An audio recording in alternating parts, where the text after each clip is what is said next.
واللیل اذا یغشا والنہار اذا تجلی وما خلق الذکر والانثى ان سعیکم لشتی فاما من اعطى واتقى وصدق بالحسنى فسنيسره لليسرى واما من بخل واستغنى وكذب بالحسنى فسنيسره للعسرى صدق اللہ العظیم۔ واو جو شروع میں اس واو کے معنی ہیں قسم ہے، اس کا ترجمہ کیا ہے؟ واو قسم، ٹھیک ہے۔ یہ واو قسم بعد والے کو زیر دیتا ہے۔ واو یہ کہتا ہے اور کے معنی میں، وہ کچھ کام نہیں کرتا، صرف اور اپنا کام کرتا ہے، معنی بتاتا ہے۔ یہ جو واو ہے یہ واو قسم ہے۔ والعصری زیر ہے، قسم ہے عصر یعنی زمانے کی۔ والفجری قسم ہے صبح کی۔ والضحیٰ قسم ہے روشنی کی۔ تو یہ تمام واو قسم کے ہیں۔ واللیل قسم ہے رات کی۔ اذا یغشا جب وہ چھا جائے، اندھیری جب ہو جائے رات۔ والنہاری اور قسم ہے دن کی۔ اذا تجلی جب وہ تجلی روشن ہو جائے۔ وما اور قسم ہے اس کی، ماں اس کی، ماں کے کئی معنی آتے ہیں، ایک ہے ماں نہیں کے معنی میں، یہاں ہے ماں موصولہ اس کا نام ہے، اور اس کی خلقہ، ماں یہ مبنی ہے، بدلے گا نہیں کبھی بھی، اس لیے وہاں زیر نہیں ہے۔ خلقہ اور وہ اور اس کی جس کو خلقہ اللہ نے پیدا کیا ہے، الذکر مرد، والانثی اور عورت کو۔ یہ تمام چیزیں اللہ نے قسم بیان کیے، تین چار بلکہ چار چیزوں کی۔ رات جب چھا جائے اور دن جب روشن ہو جائے، اور ان چیزوں کی قسم جس کو اللہ نے پیدا کیا ہے، مرد اور عورتیں، سمجھے؟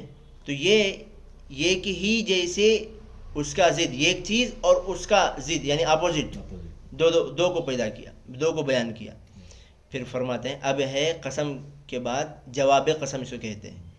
ان سعیکم لشتی، یقیناً تمہاری کوششیں الگ الگ ہیں، تمہاری کوششیں الگ الگ ہیں، سب کے کام اللہ نے الگ الگ متعین کیے ہیں۔ دن کے کام الگ ہیں، رات کے کام الگ ہیں، مرد کے کام الگ ہیں، عورت کے کام الگ ہیں کہ نہیں؟ وقت کے اعتبار سے بھی بدلتا ہے اور انسان کے اعتبار سے بھی کام بدلتا ہے۔ اب اللہ تعالیٰ جب الگ الگ ہیں تو کیا کرنا چاہیے؟ سب اپنے الگ الگ کام والے، سب کے لیے اصول ایک ہی کامیاب ہونے کا۔ فَأَمَّا مَنْ أَعْطَى وَاتَّقَى، جو بندہ، اما بہرحال، من جو، اعطا دے، واتقا اور پرہیزگاری اختیار کرے۔ دے یعنی مال سے متعلق اللہ کے جتنے احکام ہیں وہ احکام ادا کرے، زکوٰۃ ہے، صدقہ ہے، حج اگر فرض ہو جائے وہ حج ہے، ماں باپ کے حقوق ہیں، بیوی بچوں کے حقوق ہیں، اپنے رشتہ داروں کے حقوق ہیں، مال سے جتنے متعلق حقوق ہیں وہ دے۔ واتقا اور پرہیزگاری اختیار کرے، تقوی اختیار کرے۔ وصدق بالحسنى اور سچا جانے اچھی بات کو۔ سب سے اچھی بات کیا ہے؟ لا الہ الا اللہ۔ دنیا میں سب سے اچھی بات یہی ہے کہ کوئی خدا نہیں ہے اللہ کے سوا، تو اس کو دل سے مانے، صدقہ دل سے مانے، بالحسنى کس کو؟ سب سے اچھی بات کو۔ تین کام کیا، حقوق جتنے ہیں سب ادا کیے، اور پرہیزگار بنا اور اللہ سے ڈرتا ہی رہا، اور ساتھ میں کیا؟ صدق بالحسنى، اچھی بات کو دل سے مانا، یعنی ایمان بھی اس نے قبول کیا فَسَنُيَسِّرُهُ تو ہم آسان کر دیتے ہیں اس کے لیے لِلْيُسْرَى آسانی والے راستے کو، یعنی جنت کا راستہ۔ یسرا سے مراد جہاں آسانیاں ہیں وہ کیا ہے؟ جنت ہے، جہاں آسانیاں ہی آسانیاں ہیں، انسان کو کوئی تکلیف پڑنے کی ضرورت نہیں ہے وہاں۔ تو جو آسانیوں والی جگہ کو ہم اس کے لیے آسان کر دیتے ہیں۔ کس بندے کے لیے؟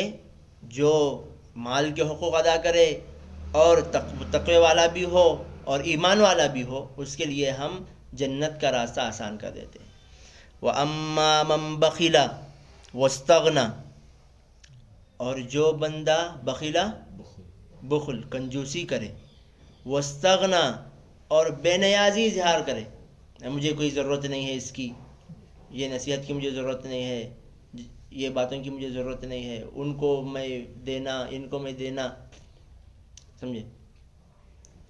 یہاں تک کہ اللہ کی بھی مجھے ضرورت نہیں ہے، نعوذ باللہ، ایسا کرے۔ وَكَذَّبَ بِالْحُسْنَى اور جھٹلا دے اچھی بات کو، فَسَنُيَسِّرُهُ لِلْعُسْرَى تو ہم آسان کر دیتے ہیں اس کے لیے عسرا مشکل کی جگہ کے راستے کو، مشکل والے جگہ کے راستے کو۔ مشکلات کی جگہ جہنم ہے، تو جہنمی کام اس کے لیے آسان ہو جاتے ہیں، جنتی کام اس پر مشکل ہو جاتے ہیں۔ تو یہ ہے ترجمہ، اور ترجمے کے ساتھ مختصر سا اس کو سمجھا بھی دیا گیا۔ تو سمجھ گئے نہیں آیتیں؟ اللہ تعالیٰ نے 4 قسمیں کھائی اور چاروں چیزوں میں سب ضد والے تھے، اپوزٹ کے۔ پھر کہا کہ تم سب کے کام الگ الگ ہیں، کام جو تمہیں جو دیا گیا وہی کام کرنا ہے، جس وقت کے لیے کہا گیا وہ وقت میں وہ کام کرنا ہے، لیکن یہ 3 چیزیں تم پر ضروری ہیں۔ مال کے جو حقوق ہیں وہ حقوق ادا کریں، نمبر 2 تقوی اختیار کریں۔ تقوی کیا ہے؟ تقوی ہر ایک چیز کا تقوی الگ ہے، سب میں اللہ تعالیٰ کا ڈر۔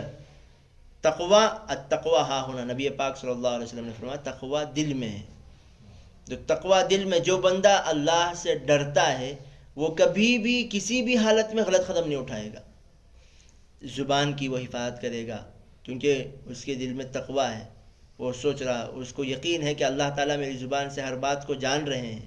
نظروں کی حفاظت کرے گا اور اپنے دل و دماغ کی حفاظت کرے گا، بدگمانی کرنے سے وہ بچے گا۔ نماز یہ ہوئے برے کاموں سے رکے گا، اچھے کاموں کا جیسے ہی تقاضا ہو تو اچھے کام میں فوراً جلدی کرے گا کیونکہ اس کے دل میں تقوی ہے۔ اور آگے اللہ نے فرمایا یہ کام کا پھل کب ملے گا؟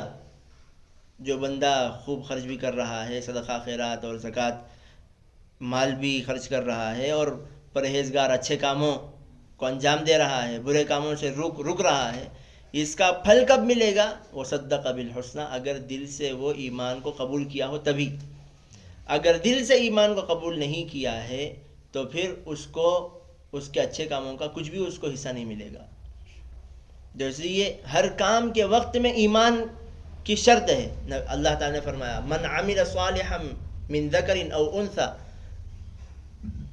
مرد یا عورت میں سے جو بھی اچھا کام کرے، شرط آگے لگایا وَهُوَ مُؤْمِنٌ اس حال میں کہ وہ ایمان والے ہوں۔ تو ایمان والے ہونے کی علامت کیا ہے؟ ہم کام کریں اور دل میں رہے کہ اللہ یہ کام میں آپ ہی کے لیے کر رہا ہوں، جیسے نہیں کسی اور سے تعریف سننے کے لیے، کسی اور سے واہوائی سننے کے لیے، دکھانے کے لیے، احسان جتلانے کے لیے نہیں۔ کوئی کام ہم دے رہے ہیں، کسی مثلا کوئی بیمار ہو گئے، اس بیمار کے پاس ہم گئے، تو اس کے لیے نہیں کہ ہم جب بیمار پڑیں گے یہ ہماری عیادت کے لیے آئے گا، نہیں، بلکہ اللہ کے لیے ہم جا رہے ہیں۔ کسی کی شادی بیاہ ہوئی، اس وقت ہم ان کے لیے تحفے تحائف دے رہے ہیں، اس لیے نہیں کہ ہماری جب شادی بیاہ ہوگی، ہمارے ہاں جب خوشی کا موقع آئے گا اس وقت ان کو بھی دینا ہوگا۔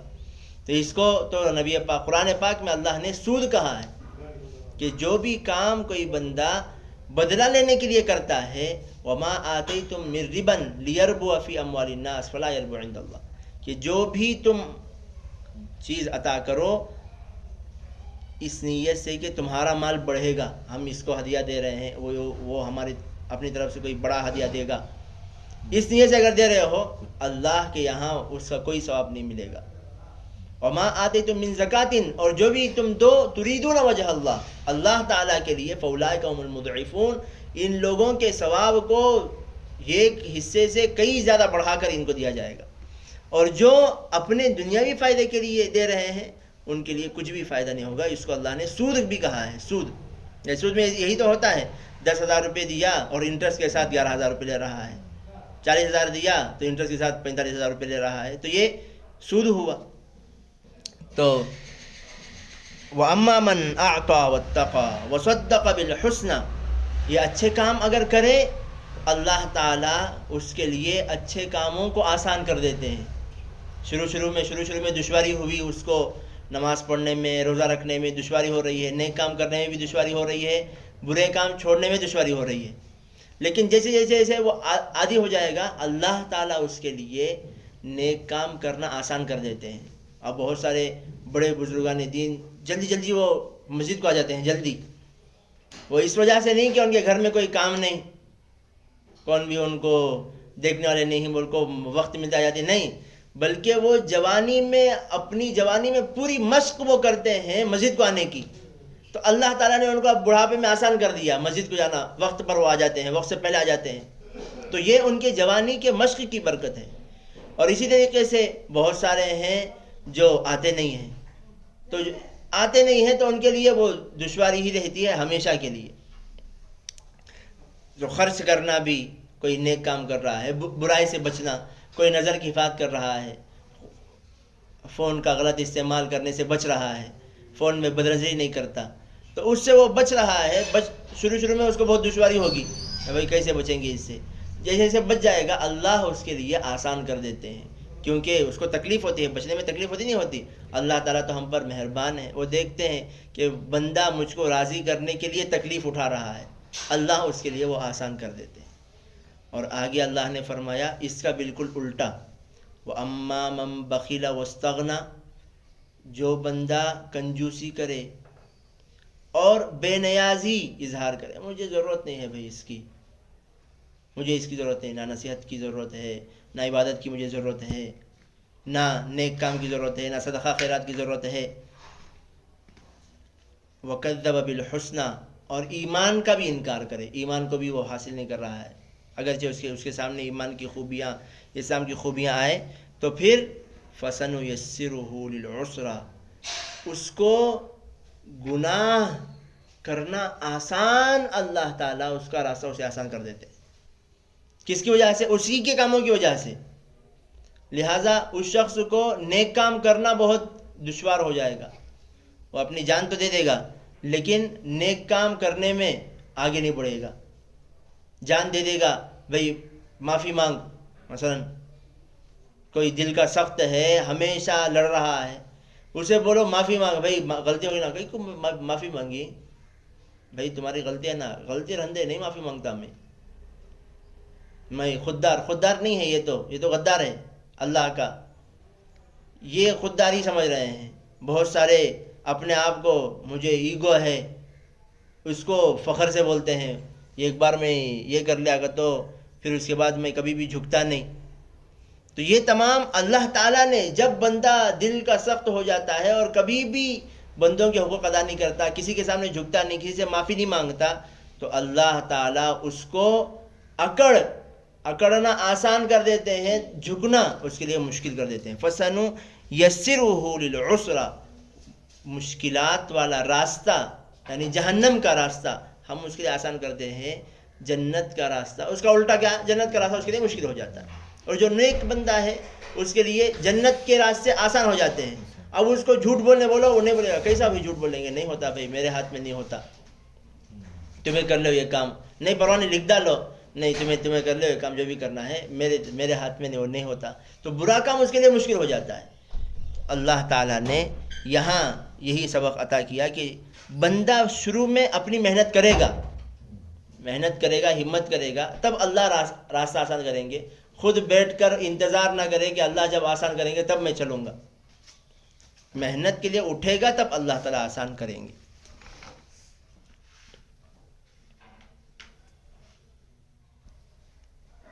حدیث میں ہے توبہ کے بارے میں،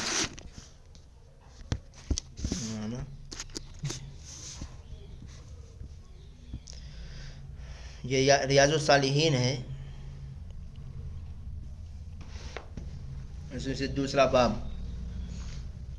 یہ دیکھ لیجیے بڑا کر کے، باب التوبتی، یہ توبہ کا بیان اس میں ہے۔ قال العلماء، علماء کہتے ہیں التوبۃ واجبۃ، توبہ واجب ہے۔ توبہ، التوبۃ مبتدا، واجبۃ خبر، دونوں پر پیش ہے۔ ارے سمجھے نہیں سمجھے؟ التوبۃ مبتدا ہے، واجبۃ خبر، توبہ واجب ہے، من کل ذنب، ذنب کے معنی ہے گناہ، من کل ذنب ہر گناہ سے، ہر گناہ سے توبہ کرنا واجب ہے۔ فَإِن كَانَتِ الْمَعْصِيَةُ بَيْنَ الْعَبْدِ، اگر گناہ ہو بندہ و بین اللہ، اور اللہ تعالیٰ کے درمیان، اگر گناہ بندہ اور اللہ تعالیٰ کے درمیان ہو، لا تتعلق بحق آدمی، کسی آدمی کے حق سے متعلق نہ ہو، نماز میں سستی کرنا اور زکوٰۃ دینے میں سستی کرنا اور وغیرہ جتنے بھی عبادتیں ہیں، اس میں اگر کوئی معاملہ ہو، جھوٹ بولنا ہے، غیبت کرنا ہے، فَلَهَا ثَلَاثَةُ شُرُوطٍ، تو اس کے 3 شرطیں ہیں۔ تو وہ توبہ کے لیے کتنے شرطیں ہیں؟ 3 شرطیں۔ احدها، سب سے پہلی شرط، ان یقلع عن المعصیۃ، کہ گناہ سے وہ فوراً الگ ہو جائے، گناہ سے فوراً الگ ہو جائے، پہلا نمبر 1 فوراً۔ اب حال میں کیا کرنا، حال میں کیا کرنا، جو گناہ کا کام کر رہا ہے وہ گناہ کا کام فوراً چھوڑ دے۔ والثانی، نمبر 2، ان یندم علی فعلها، اس کام پر، اس گناہ پر، یندم ندامت، افسوس کرے، کیا کرے؟ افسوس کرے کہ بھئی مجھے یہ کام نہیں کرنا چاہیے، بلکہ ایسا نہیں کہ مجھے کرنا چاہیے تھا، ایسا نہیں، بلکہ اپنے کام پر افسوس کرے، یعنی اس کو غلطی مانے، غلط مانے کہ میں نے غلطی، مجھ سے غلطی ہوئی، یہ۔ نمبر 3، والثالث ان یعزم الا یعود الیہا ابدا، ان یعزم، کہ وہ یہ ٹھان لے، الا یعود الیہا ابدا، کہ کبھی بھی اس کی طرف وہ نہیں لوٹے گا۔ یہ 3 باتیں۔ نمبر 1، فوراً وہ کام چھوڑ دینا، جو گناہ کا کام وہ کر رہا ہے، فوراً وہ گناہ کا کام چھوڑ دے۔ نمبر 2، ندامت کرے، یہ تسلیم کرے کہ میں نے یہ غلط کیا ہے، مجھے یہ نہیں کرنا چاہیے تھا۔ نمبر 3، اور یہ پکا ارادہ کرے کہ میں یہ کبھی بھی نہیں کروں گا۔ پھر آگے فرماتے ہیں فَإِن فُقِدَ أَحَدُ الثَّلَاثَةِ، اگر ان تینوں میں سے کوئی ایک چھوٹ جائے، لم تصح توبتہ، اس کا توبہ صحیح نہیں ہوگا۔ ندامت، بھائی نہیں کرنا، بھائی میں بولو ندامت، یہ غلط کام میں بول رہا ہوں نا بھائی، کیا کر رہا ہوں، چھوڑ نہیں سکتا میں، تو اس کا توبہ قبول نہیں ہوگا۔ چھوڑ دیا لیکن اپنی بات کو صحیح سمجھ رہا ہے، اس کا بھی توبہ قبول نہیں ہوگا۔ نہ چھوڑا نہ غلط مانا، توبہ بول رہا ہے، اس سے بھی نہیں ہوگا۔ تینوں چیزیں پائی جانی چاہیے۔ یہ ہو گیا جو کام اللہ اور بندے سے متعلق ہے۔ لیکن نماز اگر چھوڑ دیا توبہ کرنے سے، وہ تو نماز ہی نہیں ہوتا۔ نماز کا توبہ یہ ہے کہ پہلے قضا کرے، قضا کرنے کے بعد پھر توبہ کرے اور نماز چھوڑنے پر افسوس کرے، یہ تسلیم کرے کہ میں نے جو نماز چھوڑی ہے یہ غلطی میں نے کی ہے، پھر اس کے بعد پکا ارادہ کرے کہ کبھی بھی نماز نہیں چھوڑوں گا۔ زکوٰۃ اگر نہیں دیا ہے تو وہ زکوٰۃ ادا کرے، توبہ کرنے سے وہ زکوٰۃ ادا نہیں ہو جاتی۔ روزہ اگر نہیں رکھے ہیں تو روزے کی قضا کریں، یہ ضروری ہے۔ بقیہ جو جھوٹ بولنا ہے، غیبت کرنا ہے، یہ تمام یہ ہو گیا اللہ تعالیٰ سے متعلق جو حق ہیں وہ۔ وَإِن كَانَتِ الْمَعْصِيَةُ تَتَعَلَّقُ بِآدَمِيٍّ، اگر گناہ کا تعلق آدمی سے بھی ہو، مثلا اس کا قرض لیا یا اس کو ستایا، اس کو ذلیل کیا لوگوں کے سامنے، ایسا اگر بندے سے متعلق وہ گناہ ہو، فَشُرُوطُهَا أَرْبَعَةٌ، تو اس کے 4 شرطیں ہیں۔ حاضی ثلاثہ، تو 4 شرط میں سے حاضی ثلاثہ، یہ 3 اوپر والے، فوراً وہ چھوڑے، پھر اس کے بعد ندامت کرے، افسوس کرے، اور نمبر 3 کبھی بھی نہ کرنے کا پکا ارادہ کرے. یہ 3 چیزیں. اور 4واں کیا ہے؟ وَأَن يَبْرَأَ مِنْ حَقِّ صَاحِبِهَا، کہ اپنے ساتھی کے اس حق کو ادا کرے. فَإِنْ كَانَتْ مَالًا أَوْ نَحْوَهُ، مال وغیرہ کوئی امانت اس کی ہڑپ لیا ہے، رَدَّهُ إِلَيْهِ، تو وہ اس کو جا کر واپس کرے گا، لوٹائے گا. وَإِنْ كَانَ حَدَّ قَذَفٍ، اگر اس پر تہمت کوئی تہمت لگایا تھا، تو پھر مَكَّنَهُ مِنْهُ أَوْ طَلَبَ عَفْوَهُ، جا کر اسے معافی مانگے. وَإِنْ كَانَتْ غِيبَةً، اگر غیبت کیا ہے، اسْتَحَلَّهُ مِنْهَا، تو وہ غیبت جہاں کیا ہے وہاں ان لوگوں کے سامنے جا کر یہ بیان کرے کہ بھائی میں نے جو غیبت کیا وہ غلط کیا ہے، وہ آدمی اچھا آدمی ہے، یہ غیبت ہمیں نہیں کرنا چاہیے، اس پر ہمیں گناہ ہوا ہے، اس پر ہم تمام معافی مانگتے ہیں. یہ جس جماعت میں جا کر کہا ہے اس جماعت میں جا کر بولیں، یہ اس کا توبہ. یہ اس کے بغیر اگر اللہ سے معافی مانگ رہا ہے وہ توبہ نہیں ہوا. تو اس کی 4 شرط. بات سمجھ میں آ گئی؟ پھر فرماتے ہیں وَيَجِبُ أَن يَتُوبَ مِن جَمِيعِ الذُّنُوبِ، اور واجب ہے کہ تمام گناہوں سے توبہ کرے. فَإِن تَابَ مِن بَعْضِهَا، اگر بعض سے توبہ کر لیا، بعض گناہوں سے توبہ کیا، بقیہ گناہوں پر ایسے ہی ہے، کر رہا ہے، تو صحت توبتہ عند اہل الحق. تو اہل حق علماء فرماتے ہیں جس گناہ سے توبہ کیا ہے وہ گناہ کا توبہ قبول ہوگا. صحیح ہے، ایسا نہیں کہ پورے گناہ کو چھوڑ کر توبہ کرے گا تبھی اس کا توبہ قبول ہوگا، ایسا نہیں. بلکہ 3-4 گناہوں کا وہ عادی ہے، 2 گناہ کو چھوڑ دیا اور افسوس بھی کر رہا ہے، توبہ کر لیا، تو 2 گناہ کا توبہ اس کا صحیح ہوگا. وَبَقِيَ عَلَيْهِ الْبَاقِي، اور باقی جو 3 ہیں جس پر وہ عادی ہے، جس کو چھوڑا نہیں، وہ اس کا توبہ اس پر باقی رہے گا. بات سمجھ میں آئی؟ اللہ فرماتے ہیں وَتُوبُوا إِلَى اللَّهِ جَمِيعًا أَيُّهَا الْمُؤْمِنُونَ لَعَلَّكُمْ تُفْلِحُونَ، اور توبہ کرو اللہ تعالیٰ کی طرف تمام کے تمام لوگ، اے مؤمنوں، جمیعاً تمام کے تمام، اے مؤمنوں، لَعَلَّكُمْ تُفْلِحُونَ، تاکہ تم کامیاب ہو جاؤ. افلح یفلح کے معنی کامیاب ہونا، اسی سے ہے حی علی الفلاح، کامیابی کی طرف آؤ. وقال تعالی، اللہ تعالیٰ فرماتے استغفروا ربکم ثم توبوا الیہ، اپنے استغفروا مغفرت مانگو، بخشش مانگو اپنے رب سے. استغفار کے معنی بخشش مانگنا. کیا مانگنا؟ بخشش مانگنا، کہ ہمارے گناہوں کو بخش دیجئے، ہمارے گناہوں کو بخش دیجئے. استغفر اللہ، استغفروا ربکم، اپنے رب سے بخشش مانگو. ثم توبوا الیہ، اور اسے توبہ کرو. اور ایک جگہ اللہ نے فرمایا یا ایھا الذین آمنوا توبوا الی اللہ توبۃ نصوحا، اے ایمان والو اللہ تعالیٰ سے توبۃ نصوحا کرو، ایسی توبہ کرو جو توبہ کیا ہو؟ توبہ نصوحا ہو. توبہ نصوحا وہی ہے جس میں 3 شرطیں پائی جائیں. کیا ہے؟ 3 شرطیں جس میں ہوں، یہ توبہ نصوحا ہے. حدیث ہے یہاں سے وعن ابی ہریرہ رضی اللہ عنہ قال سمعت رسول اللہ صلی اللہ علیہ وسلم یقول، حضرت ابو ہریرہ رضی اللہ عنہ فرماتے ہیں کہ میں نے سنا، میں نے سنا رسول اللہ صلی اللہ علیہ وسلم سے کہ آپ فرما رہے ہیں واللہ، اللہ کی قسم، یہاں واو کیا ہے؟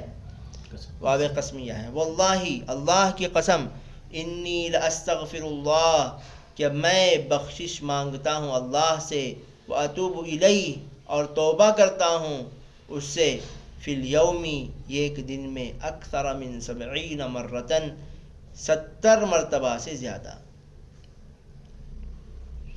رواہ البخاری، یہ بخاری کی روایت ہے. یہ 70 مرتبہ سے زیادہ کا کیا مطلب ہے؟ ہم لوگ اکثر یہ سمجھتے ہیں کہ حضور صلی اللہ علیہ وسلم گناہوں سے پاک ہو کر 70 مرتبہ استغفار کرتے ہیں، تو ہمیں 100 بار کرنا. کیا کریں گے؟ نماز پڑھنے کے بعد استغفر اللہ استغفر اللہ استغفر اللہ استغفر اللہ استغفر اللہ بول کر 100 بار بولے تو یہ استغفار نہیں. حضور جو فرما رہے ہیں استغفر اللہ 70 بار بولتا ہوں نہیں، بلکہ مستقل اللہ سے دعا میں معافی مانگتا ہوں اپنی کوتاہی اور اپنی کمی کا. استغفر اللہ بولتا ہوں نہیں، میں 70 مرتبہ اللہ تعالیٰ سے معافی مانگتا ہوں دعا میں.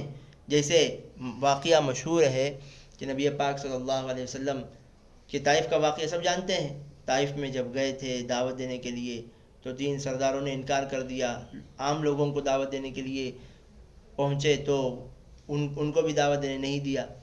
تو آپ علیہ السلام کو بھیجے اور پیچھے شریر لڑکوں کو لگا دیا جو لوگ پتھر سے نبی پاک علیہ السلام کو مار رہے تھے. تو بہت کئی میل آپ علیہ السلام آئے. پھر ایک جگہ جب ان سے چھٹکارا آپ صلی اللہ علیہ وسلم پائے تو بیٹھ کر دعا جو مانگ رہے ہیں وہ دعا استغفار ہے.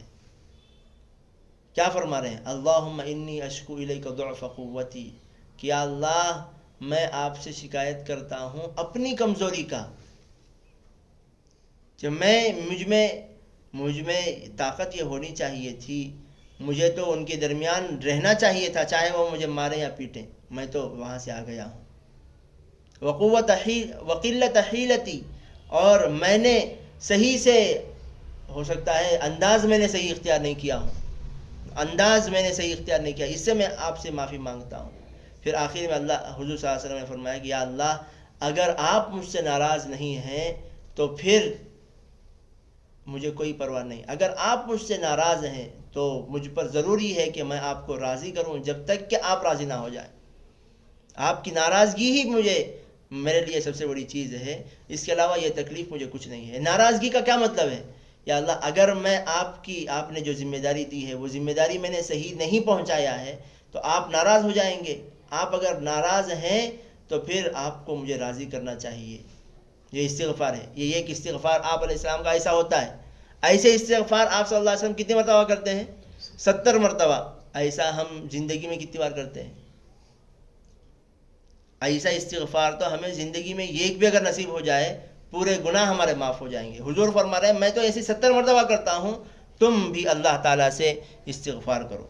وعن الاغر بن یسار المزنی رضی اللہ عنہ قال قال رسول اللہ صلی اللہ علیہ وسلم، نبی پاک صلی اللہ علیہ وسلم نے فرمایا یا ایھا الناس توبوا الی اللہ، اے لوگو اللہ سے توبہ کرو.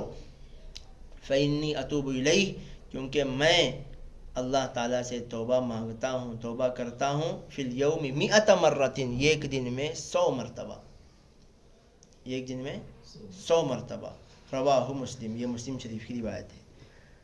وعن ابی حمزۃ انس بن مالک الانصاری رضی اللہ عنہ خادم رسول اللہ صلی اللہ علیہ وسلم قال قال رسول اللہ صلی اللہ علیہ وسلم، کہ نبی پاک صلی اللہ علیہ وسلم فرماتے ہیں للہ افرح بتوبۃ عبدہ من احد سقط علی بعیرہ. یہ بڑی حدیث ہے. فرماتے ہیں کہ بخاری اور مسلم دونوں میں یہ روایت موجود ہے کہ اللہ تعالی بندہ جب غلطی کر لے، غلطی کرنے کے بعد توبہ سے اللہ کتنا خوش ہوتے ہیں. اس کو مثال سے نبی پاک صلی اللہ علیہ وسلم نے بیان فرمایا کہ ایک بندہ اونٹ پر سوار مسافر اپنے اونٹ پر پورے کھانے کے پینے کے سامان، کپڑا، سامان رکھا ہوا سفر کیا اور ایسی جگہ سے گزر رہا ہے جو بالکل چٹیل میدان ہے، جہاں نہ کھانے کا سامان ہے، نہ پینے کا، نہ کوئی آبادی وہاں ہے. وہاں پہنچا، تھک گیا تو اونٹ کو کھڑا کر پیڑ کے نیچے جا کر یہ سویا. سو کر جیسے ہی اس کی آنکھ کھلی تو دیکھتا ہے کہ نہ اونٹ ہے نہ کوئی اس کا نشان ہے. بات سمجھے؟ یہ تنہا، نہ وہاں آبادی ہے، نہ کھانے پینے کا کوئی سامان ہے، نہ نہر ہے، نہ کچھ بھی. تو یہ بندہ ڈھونڈا اس کو اونٹ، کہیں اس کو اونٹ نظر نہیں آیا.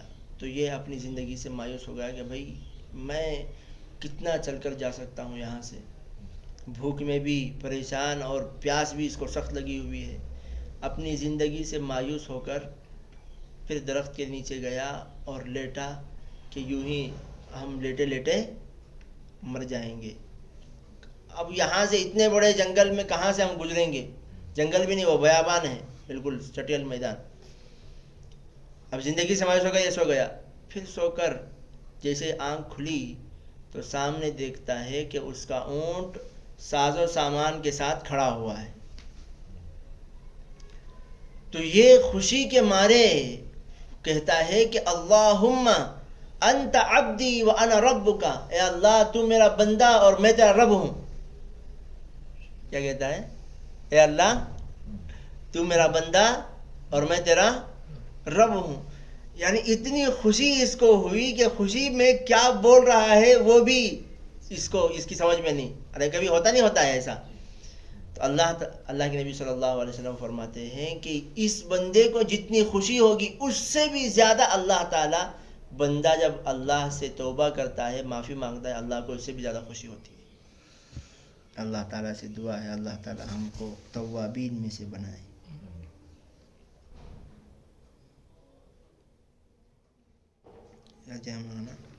وہ دعا وقت کو زیادہ ہو گیا نا، 11.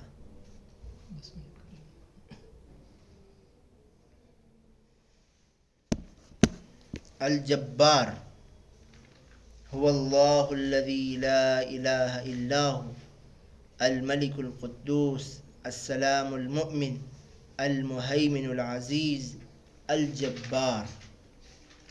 جبار کے معنی بڑی طاقت والا. جبار بہت بڑی طاقت والا. پھر یہ نیک لوگوں کی دعا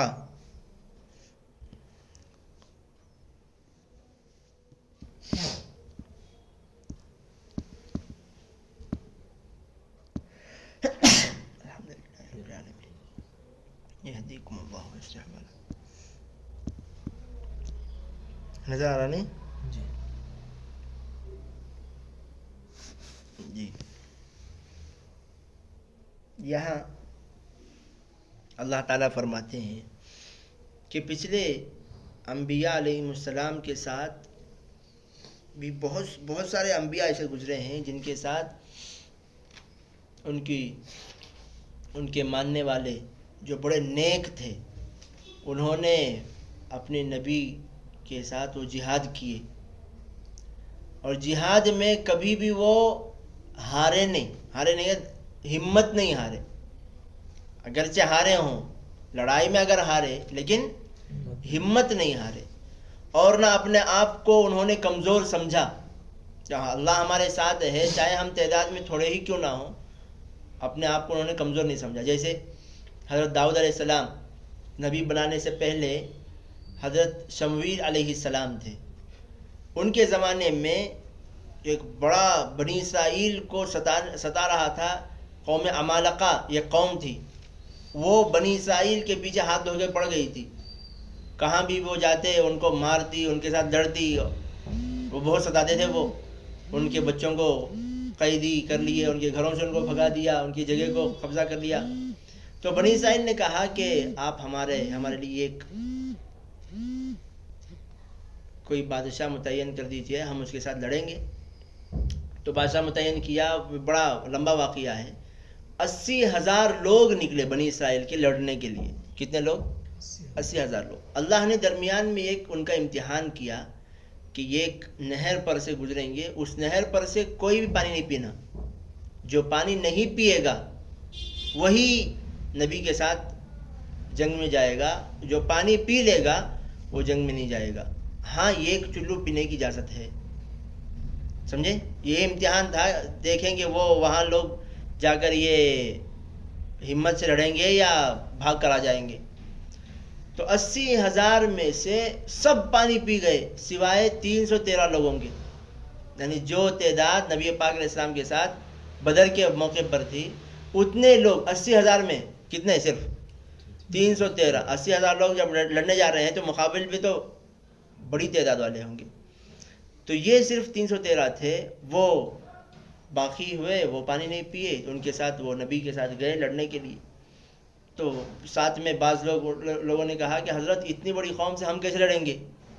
تو خود وہیں لوگوں نے، جماعت ہی کے لوگوں نے کہا کہ بھئی کتنی مثالیں ایسی گزر گئی ہیں کہ چھوٹی چھوٹی جماعتیں بڑی بڑی جماعتوں کو انہوں نے ختم کر دیا، کیونکہ اس چھوٹی جماعت کے ساتھ اللہ تعالیٰ تھے. تو یہاں اللہ تعالیٰ فرما رہے ہیں کہ ایسی بہت ساری جماعتیں گزری ہیں جنہوں نے کبھی بھی ہمت نہیں ہاری اور نہ اپنے آپ کو انہوں نے کمزور سمجھا، کیونکہ اللہ ان کے ساتھ تھے۔ لیکن اتنا بہترین بڑھیا کام کیا نہیں کیا انہوں نے، اچھا کام کیا۔ اس کے باوجود ان کی دعا کیا ہوتی تھی؟ دعا میں وہ یہ کہتے تھے ربنا اغفر لنا ذنوبنا، اے ہمارے پروردگار ہمارے گناہوں کو آپ معاف فرما دیجیے، وہ اسرافنا فی امرنا، اور ہمارے کام میں جو ہم نے زیادتی کی ہے، کمی کوتاہی کی ہے، اس کو آپ معاف فرما دیجیے۔ یعنی انہوں نے یہ نہیں کہا کہ ہم نے بہت اچھا کام کیا آپ اس کو قبول کر لیجئے، بلکہ جتنا بھی وہ اچھا کام کرتے وہ یہی سوچتے کہ ہم نے اللہ کے لائق جو کام کرنا چاہیے تھا وہ کام ہم نے نہیں کیا۔ فی امرنا وثبت اقدامنا، اور ہمارے قدموں کو آپ جمع دیجئے، وانصرنا علی القوم الکافرین، اور ہمیں کافروں کے مقابلے میں آپ ہماری مدد کیجئے۔ وہ کبھی یہ نہیں کہتے تھے کہ ہم تو 313 ہم 100 تھے تبھی ہرا دیے تو اب تو ہم 500 ہیں ہرا دیں گے، ایسا نہیں۔ ہر وقت وہ یہی اللہ سے کہتے ہیں کہ آپ کی مدد کے بغیر ہم کچھ نہیں کر سکتے، اور ہم جو بھی کیے ہیں اس میں ضرور کوتاہی ہم نے کیے ہیں، وہ آپ معاف فرما دیجیے۔ تو یہ نیک لوگوں کی صفت یہ ہوتی ہے کہ وہ عبادت کر کے اتراتے نہیں، عبادت کر لیا اسے مطمئن نہیں ہوتے، بلکہ اپنی عبادتوں کو، انبیاء علیہ السلام کی شان ہے کہ اپنی عبادتوں کو خود وہ اللہ تعالیٰ کے لائق نہیں سمجھتے ہیں کہ ہم جتنی بھی عبادت کریں اللہ کی شان نشان ہم کیسے کر سکتے ہیں۔ اپنی عبادت کو خود وہ گناہ میں شمار کرتے ہیں، اپنی عبادت کو کس میں؟ گناہ میں، کہ یہ بے ادبی ہے۔ جیسے حضرت تھانوی رحمۃ اللہ علیہ نے فرمایا بھئی ہم تو ہماری عبادت کی مثال ایسے ہے جیسے کوئی بندہ پنکھا ہلا رہا ہے، کسی کو گرمی کے وقت میں پنکھا ہلا رہا ہے، یہ خدمت ہے کہ نہیں ہے؟ پنکھا ہلاتے ہلاتے ساتھ میں مار بھی رہا ہے، اس کو پنکھا بھی ہلا رہا ہے اور کبھی چہرے پہ مار دیا، کبھی کان پہ مار دیا، کبھی پیٹھ پہ مار دیا، سر پہ مار دیا پنکھے ہی کے ذریعے۔ تو اس کی خدمت سے خوشی ہوگی یا تکلیف ہوگی؟ تکلیف ہوگی۔ کام کرنے والا تو یہ سمجھ رہا ہے کہ میں تو ان پر احسان کر رہا ہوں، جبکہ یہ اگر پنکھا نہ ہلائے تب احسان ہوگا اس کا۔ تو ایسے ہی ہم عبادت کر کے یہ سمجھتے ہیں کہ اللہ کا ہم احسان کر رہے ہیں، جبکہ ہم نے عبادت کے ذریعے اللہ کی بے ادبی کی ہے۔ نماز میں کھڑے ہو کر کھجا رہے ہیں، یہاں وہاں کی سوچ رہے ہیں، پھر بھی اللہ ہماری عبادتوں کو قبول کر لیے، یہ بڑی بات ہے۔ پھر بھی عبادت کے لیے ہمیں بلا رہے ہیں، یہ اللہ کا احسان ہے۔ اللہ تعالی ہمیں عمل کی توفیق نصیب فرمائے۔ وآخر دعوانا الحمد للہ رب العالمین۔